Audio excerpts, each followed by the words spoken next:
I do want to note that this summer, especially this whole year, has felt like a conservation shift is happening here in the Low Country.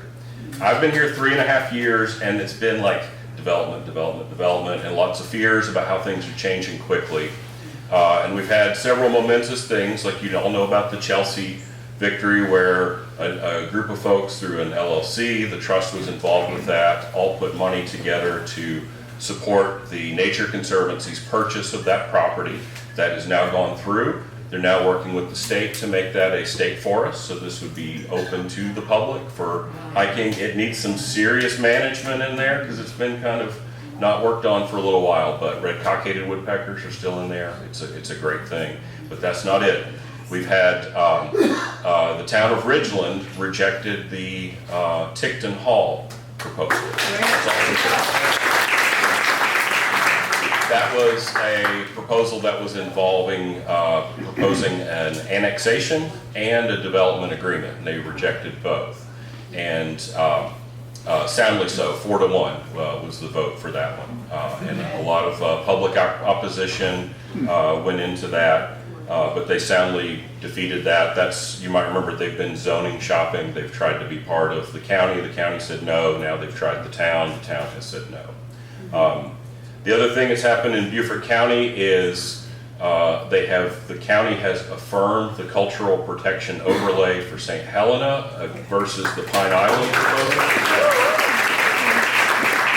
So Pine Island is like an annual subject now, it seems. They're well financed and trying to get a denser development that also involves a golf course, which is banned at St. Helena. They tried to get an exception. The county said no because there were 70+ public opposition speakers that night at a county council meeting that went till 1:30 a.m. Okay? There were 500 people in the Burton Wells gymnasium. So the thread in all of these is activism, and speaking out is working. Keep that pressure going. That's a joint shared victory, and I think everybody gets a round of applause for being involved in these. So there's more to come. You know, there's more to come. There will keep you apprised as things change. We're still working with Jasper County on some issues and so forth, but it's nice to have a series of victories all kind of lined up back to back when it didn't always feel that way. All right, well, so we have an incredible season lined up. The Trust Talk Committee has brought in some wonderful folks, and I'm pleased to kick it off tonight with Steff Geissbuhler, who has a really impressive bio, and I'm only going to skim it because he's going to tell you a lot of details about his career. But he's among the most celebrated designers of integrated brand and corporate identity programs. His work also includes posters, brochures, books, and illustrations. He's designed architectural graphics and sign systems for various institutions, environmental graphics, and exhibitions. I won't really read all of the awards, but they include the American Institute of Graphic Arts Medal for sustained contributions to design excellence and the development of the profession, as well as a U.S. Federal Achievement Design Award. He's served as president of the Alliance Graphique Internationale, worked on various boards, and he has taught at Philadelphia College of Art, Cooper Union, Yale University, School for Visual Arts, and up until last year at SCAD. So his professional career began at, I'm going to mispronounce some of these, I'm sure, Geissbuhler Pharmaceuticals in the U.S. He's worked with Murphy Levy Werman Architects in Philadelphia, George Nelson in New York, Ansbach Grossman in Portugal, Portugal in New York, and was a founding partner at C&G Partners and a partner and principal at Shermayeff and Geismar in New York for 30 years. All right, I got a thumbs up. All right, and he now lives in Hilton Head with his wife Alyssa, who is also here tonight. And it's my pleasure to turn it over to Steff. Welcome, Steff.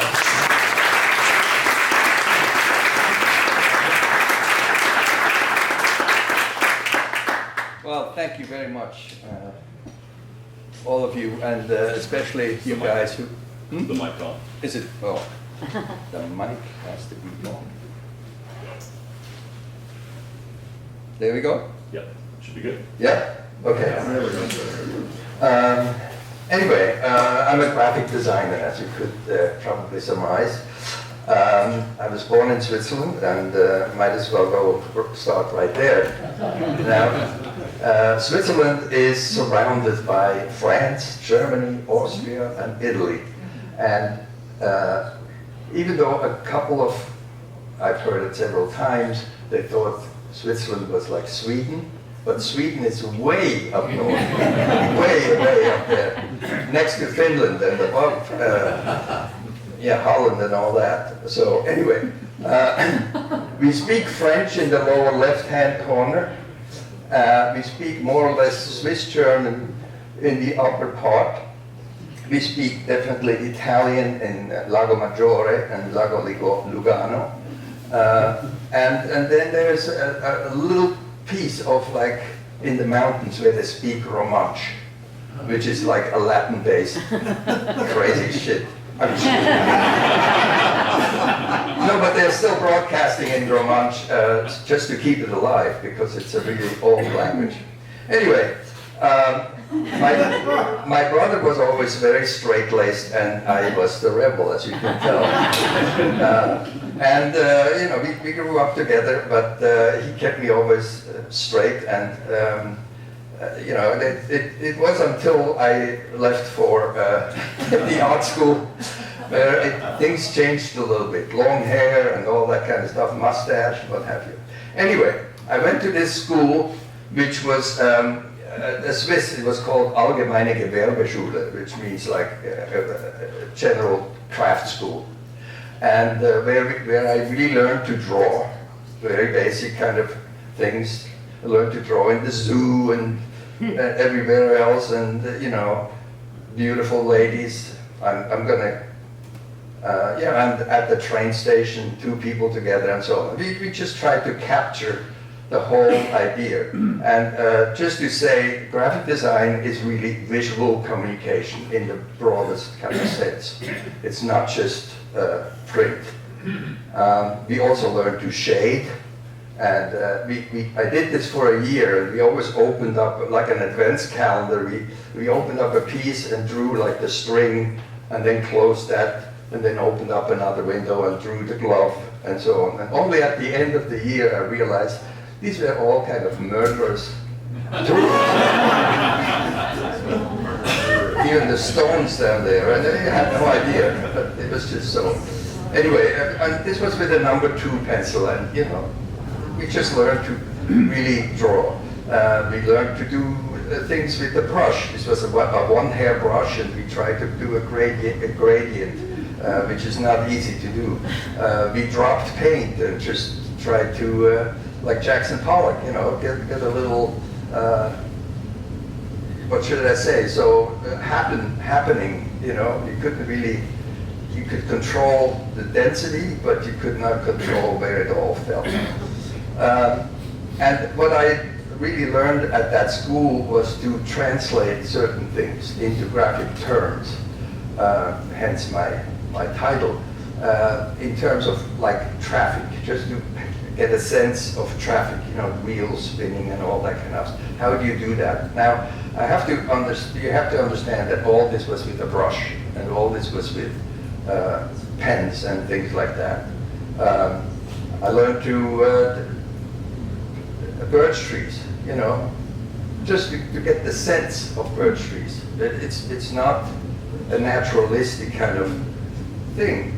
Or music, you know, the sense of orchestration and music and all that kind of stuff. So it was a really great education I got there, and I went there for 6 years, so I made the masters right through the whole thing from beginning to end, or the equivalent of a master here.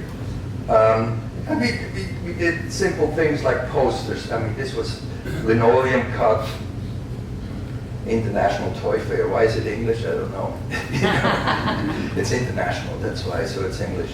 Anyway, so my whole schooling was really terrific, and I very much enjoyed it.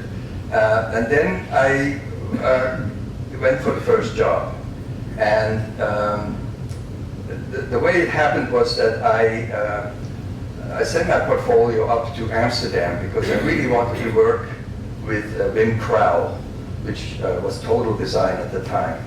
And he was really a master of the whole thing, and I thought, maybe I wanted to work there. So I sent my whole portfolio reduced in photographs in a beautifully designed box. And he sent it back, but it was completely crushed and stamped, and especially all the nude pictures were like stamped by custom agents, in very clearly triangular fashion. Anyway, but his letter was very nice, and he said, I loved what you have, but I don't need a graphic designer, I need a typographer. And typography is, dealing with type and type design. And so I didn't get that job. But to get for the next job, I applied to Geigy, which at that time was the pharmaceutical company. Now it's Novartis, actually. So it evolved with Roche and all kinds of SIBA, chemical industry, Basel. And so I really wanted to not send it anymore, because I was sick and tired of that. I wanted to have a real portfolio which was full size. I was drawing very large things, and I get to Geigy, and I had an appointment with Max Schmidt, and the lady said, just wait here. And the portfolio was really big. I mean, I made it myself with canvas on the bottom and corners and the handle and the whole thing. And so Max Schmidt comes down with the elevator, and the door opens, and I'm like walking towards him, and at that moment my portfolio went like, I mean, the bottom gave out, and it was all high polished marble floors, and it just went whoa in all directions, and I got turned purple in my head, and I apologized and all that, and Max said, no, just leave it. Let's walk through it. I got the job eventually. It was just a fantastic reaction by Max. So anyway, my first job at Geigy was to talk about one of many pharmaceutical companies, a direct translation of medication, where the pain is and all that kind of stuff, but in graphic terms. In other words, making it aesthetically beautiful, or making it acceptable to so, a torso like that, and then shoulder pains and lower leg, and eventually it was a whole campaign. But that was really my very first job, and I was very proud of it, and I got awards for it and all kinds of stuff. And also foreleg injuries and things like that. So I made the package so that the person was walking around it, and when you had it in a line, they were marching together, and it was a nice thing on the shelf. And then there came other things like this hygrotone, which is a medication which flushes out the water in the organs during pregnancy and the heart and the whole system. Like this was a typical example where illustration was much more a way to convey this rather than obviously photography. This was inside the body, not very easy to photograph, and if you would have, it would have been pretty gross, as you can imagine. So it was that kind of thing. There's a liver, if you wonder what it looks like, that's a liver. And then came things like, kids broke their elbow a lot by skating on ice, and in Switzerland they freeze the lakes, and a lot of ice skating is happening. But I literally did it with the bone and then a photograph inside to show how it could be, or playing ice hockey, which also is quite a favorite sport in Switzerland, which is shoulder pains and things of that sort. But then there came things where we tried to just convey a new point, to make a new point about a medication. And so this thing is all about making a new neue Punkt for Tanderil, or in different ways to show with die cut, so that it looked like moons and shadows and things like that. It looked more animated with the die cut circle, or for the chemical part where you spray plants, they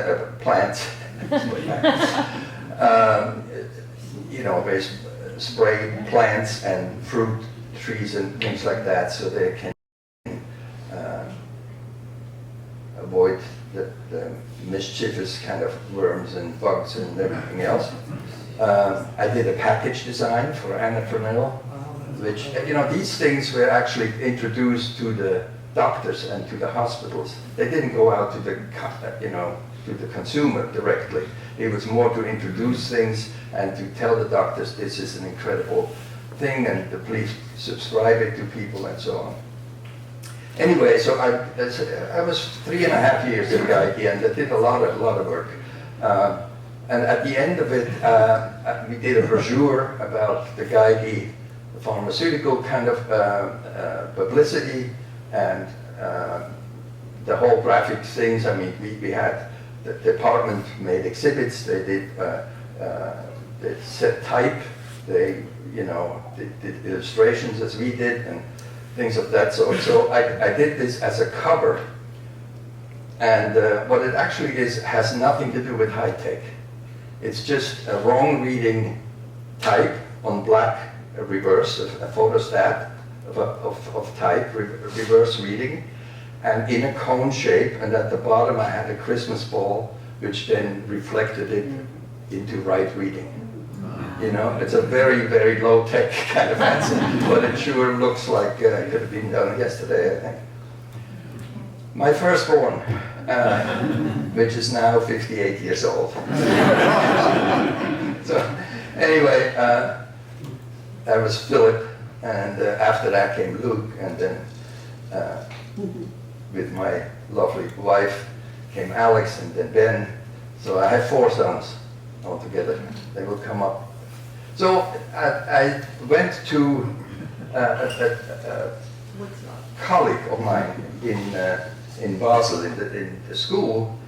Ken Hebert became head of the department in Philadelphia, the graphics design department. And he came to Geigy and asked me and begged me, come help him to start a new department and so on. So this was a self-portrait of moving from Switzerland to the States. I smoked a cigarettello, I had a handlebar mustache, the whole thing.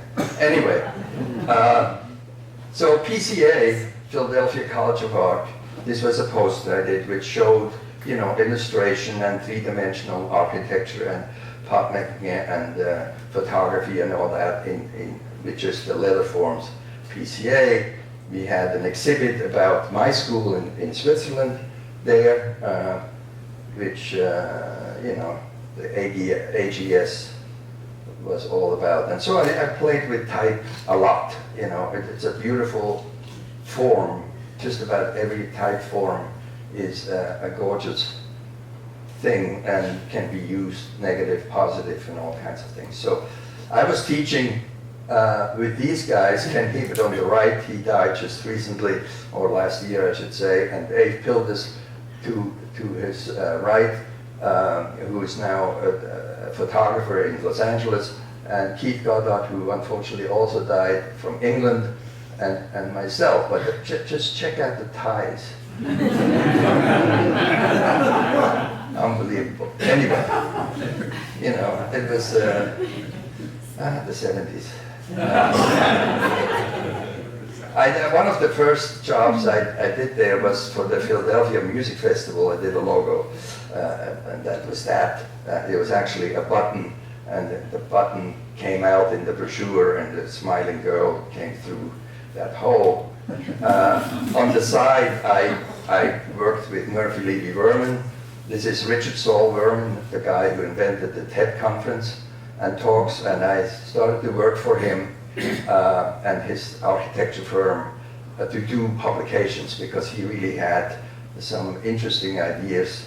And so the process of choice was one of the first kind of publication, but it was actually a 5-part series. And on the bottom you can see all the covers of the 5 little booklets, I mean the 4 booklets here, and they connect to each other, because I thought the process of choice was really a process. You know, you need to know what you want. Second, you have resources, you know, what you can do. And then this third one is limitations, and you know, how can you still proceed with all the things which maybe are not possible or are verboten or whatever. And then at the end it comes, you can actually make a choice. It's a very interesting thing. It was taught in architecture schools and all kinds of other stuff. MIT published it, and it's no longer available. It's a long time ago. Anyway, my other first job, and what I did at the time was I tried new materials. I mean, this is all way before the computer, right? So I would do friskets and spray cans, Krylon spray cans. I used a lot, totally poisonous. But anyway, at the time it worked for me very well, and so I used it a lot. Then I went to New York. I gave up teaching and went to New York and started to work for a company which is no longer in existence, but I did for them, just to show one example, for Blazer Financial Services, I did these posters, which square posters, which they used in their locations as like decoration, and just to put these kind of posters on the wall. So it had to do with travel, and it starts to look a little bit like my school studies, no? Same thing. Had to do with home improvements. You know, again, it's just a kind of collage of ideas and things, nothing particular and nothing naturalistic necessarily. It's all translated, as we used to call it, visually translated, or holidays, of course, packages and things like that. So I worked for them for literally just 1 year, but did a lot of work, corporate work especially. And then across the street, Ivan Chermayeff and Tom Geissbuhler called me and said, you know, would you like to join us? I mean, it was just wonderful. And I knew of them, of course. They were very famous internationally, and so I did. So, you know, I took a pay cut and, you know, all kinds of stuff, but I really liked what they were doing, and they were just incredibly interesting people came together. Tom Geissbuhler, who had done a lot of logos. You probably know Chase Manhattan, and PBS? Huh? PBS? And PBS, yes. Anyway, I mean, he did a lot of things at the National Geographic, the new one, and so on. Ivan Chermayeff next to him, who unfortunately died about 3 years ago, something like that. And John Grady, who was there for a while as an architect partner, and myself. But we realized that we were all guys. You know, there was like definitely a woman missing. And we had this African sculptor who was in the foyer, so we put her in, so just to even it out a little bit. You know, the combination was a little bit difficult.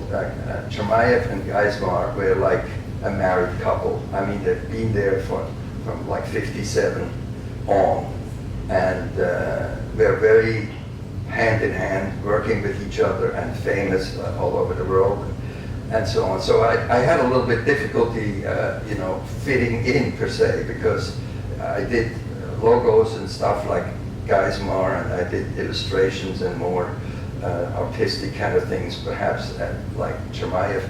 So I gave a talk about collaboration in Atlanta, and so this was my announcement poster. Chermayeff is like Steff, right? At the end, and Geissbuhler, so it made it more complicated, of course. One of the great projects we were working on was the large bicentennial exhibit at the National Museum of History and Technology in Washington, D.C., called The Nation of Nations. And I got the job to do the poster as well as working with the exhibit quite a bit. But what we did here is, these are all photographs of immigrants, and we contacted the authorities and said, could we possibly have, like the passport office or whatever else that there was, could we possibly have some of these photographs and then rephotograph them all to the same size? And this is literally a paste up of little photographs. It's very tedious project, and of course you could do it so much easier with the computer today.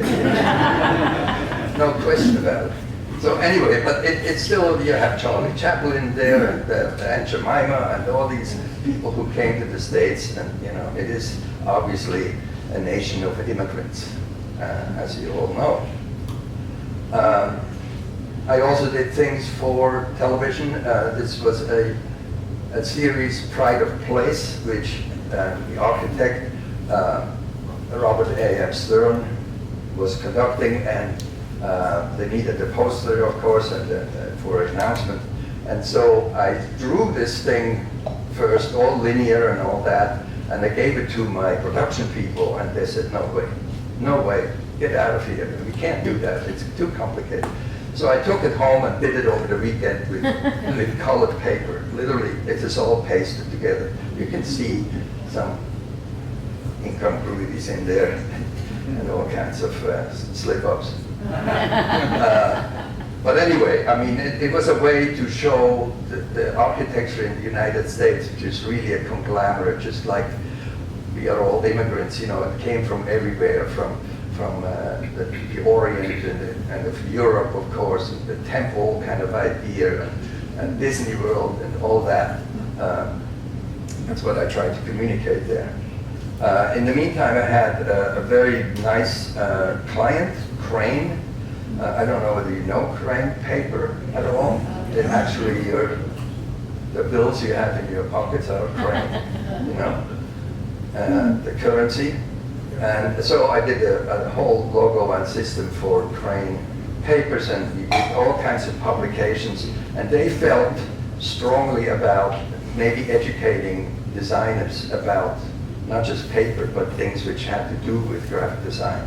And so besides this logo, I did a booklet on conversions, like all European sizes of papers are totally different, right? I mean, in fact, there are business cards which are about that size, and some which are that small. But anyway, there's some standards which we try to convey to other things. We also were talking about engraving, which is an almost dead industry, which is a different printing techniques, but it's hot steel, and it's engraved, and it gets pushed into the paper, and so on. So I tried to do that. And then I met my wonderful Alyssa, who's here. We lived in Westchester together. And I did another poster here, who came first. It had to, I mean, the whole sequence was about sequences.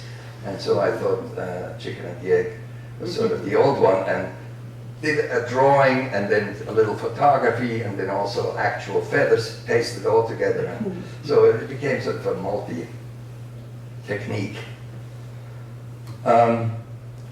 Now, NBC came along, and I was lucky enough to be asked to do the new logo. But as you can see, in 1926, it was this old microphone kind of thing, and then the sparks in 1931, and then the waves in 1942. That was the year I was born.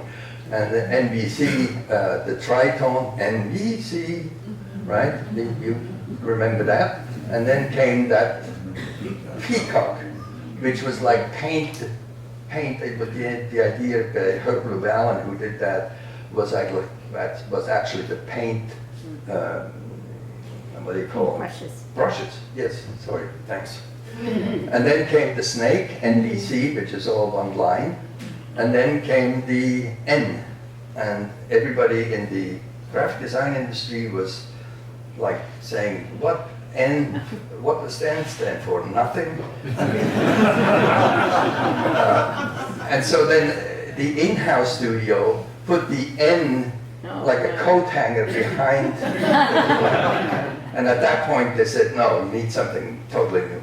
Well, it wasn't all that totally new, but my 86 NBC was just simplifying the whole thing. And so it became this, which is what you see now. But of course, it was a simple idea. It's just a range of colors, and the center is actually the body. If you add the beak, it becomes the body. If it's not a beak, it's like just a rosette. But we also designed the new typeface for it. It was called actually NBC Futura, and like we do with all the corporations, we do a manual of what to do with it, how you reproduce that it is genuinely the real McCoy, doesn't get diffused by all kinds of other things. So, and these manuals are very intricate and very detailed and very, they get given to the advertising people who work with the thing. And what I did is to make it not so dry and not so foreboding, the whole thing, I made the divider pages in actual different printing techniques, like engraving and silk screening and die cutting and so on. So that was makes the manual actually quite a beautiful thing, and it's no longer available, of course. And then we did, of course, also very simple animation, of how and some of this you can still see today. Other things go away, but these, I said, these manuals were important because people would screw things up, as you can imagine, right? So, like using the wrong typeface, using the wrong sequence of color, putting it behind